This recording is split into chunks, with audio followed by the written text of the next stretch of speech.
Well, we all anticipate the holidays and we look forward to time for family gatherings, the gifting, the dinners. Unless you are homeless, for those who live on the streets, the holidays can be really lonely and very sad. So what if you could give some hope for the holidays? Sean Little is with the Phoenix Rescue Mission, and he's here to offer up that hope to our neighbors who could really use it right now, and tell the rest of us how we can help be a part of this. Thank you for being here. Yeah, thanks for having me. You guys do so much good work here in the Valley, but I want to talk about the Help a Neighbor Come Home program. What is that exactly? Yeah, so coming home really is just this messaging of the work that we do in a nutshell. It's like, we're helping people come home to a physical space. So Sure. If you've been living on the streets, there's the physical home, but then also through our residential recovery, it's that coming home to yourself and really helping people to feel whole and healing, especially during the holiday season. Yeah, absolutely, because they've maybe gotten a little lost somewhere along the way, and you guys helped kind of bring it back to center, so to speak, and remind them who they are and what they're about. So we know thousands of neighbors are still living on the streets. So how is Phoenix Rescue Mission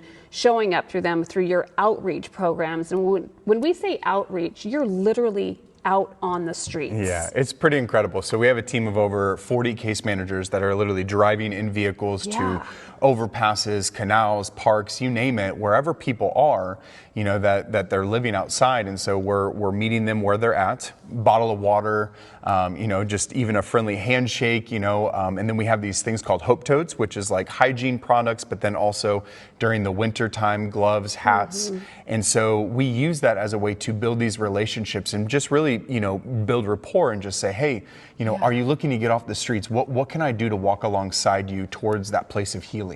So you do those, the temporary interactions, right? Yes. Just get them those hygiene products. Remind them that people do care, that they are seen. And again, meeting them where they are, that's one part of what you do, and it's a big part. Because I would say you guys go in where a lot of us maybe avoid those areas, right?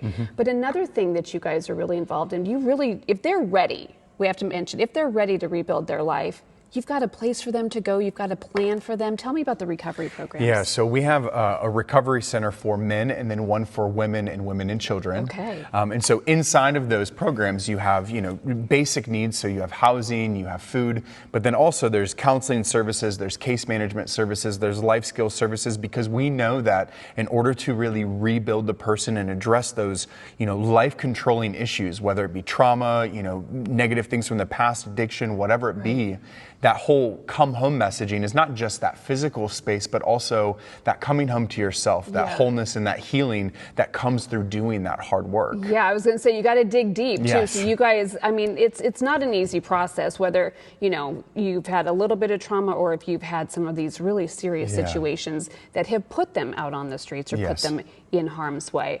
So you offer that. We're not done. They also, they do so much good work here in the Valley. Food prices, we can't not talk about the food prices, food insecurity, SNAP benefits. How are you helping families stay stable when it comes to food during this holiday season? So with some of the even just like insecurities that have happened recently, but then, add that to the holidays, right before Thanksgiving, we saw over 400 families in one day that were accessing our food bank. And so, we are meeting those families where they're at. They do have a home, they might be working, all of these different factors, but we want to make sure that, we can actually keep you in your homes. And so the food bank is another way where we can walk alongside people, meet with them where they're at. But the other amazing part is that we have case managers that are there. So they're able to even assess, like, are there other needs that you have beyond food? Because we want to walk alongside you. I love it. How can we help you guys do what you're doing? Easiest way is just to engage with us at phoenixrescuemission.org. There's information there on how to volunteer, how to give, but then also just help us spread the word. The more people that know about who we are, they can get involved with us and they can get the help that they need. Yeah, we are all able to be part of the solution. Thank you so much for being here and for what you're doing here in our community. The Phoenix Rescue Mission is located at 1540 West Van Buren down in Phoenix. Give them a call at 602-233-3000, or like he said, visit phoenixrescuemission.org.